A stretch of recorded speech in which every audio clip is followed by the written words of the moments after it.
Ternyata penemu mesin uap bukanlah James Watt. Selama ini yang kita tahu, James Watt adalah penemu mesin uap. Faktanya James Watt bukan orang pertama yang menciptakan mesin uap. Mesin uap sudah ada bahkan sebelum James Watt lahir. Mesin uap pertama dikembangkan oleh Thomas Newcomen pada tahun 1712, sedangkan James Watt baru lahir pada tahun 1736.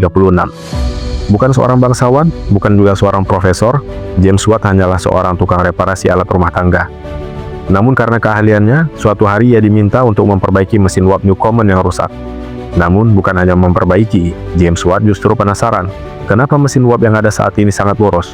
Ia amati, ia pelajari, ia berpikir berhari-hari. Hingga akhirnya ia menemukan kesalahan mendasar. Panas yang dihasilkan mesin cepat menghilang karena sistem pendinginan dan pemanasannya bekerja di tempat yang sama. James Watt pun menemukan solusi jenius.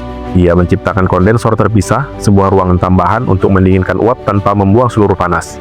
Perubahan ini terlihat kecil, tapi hasilnya mesin jadi jauh lebih hemat bahan bakar dan bisa bekerja lebih cepat. Akhirnya James Watt memulai bisnis dengan mendirikan perusahaan bernama The Soho Engineering Foundry di Glasgow pada tahun 1796. Perusahaan ini mengadakan produksi massal atas mesin uap buatannya hingga awal abad ke-19.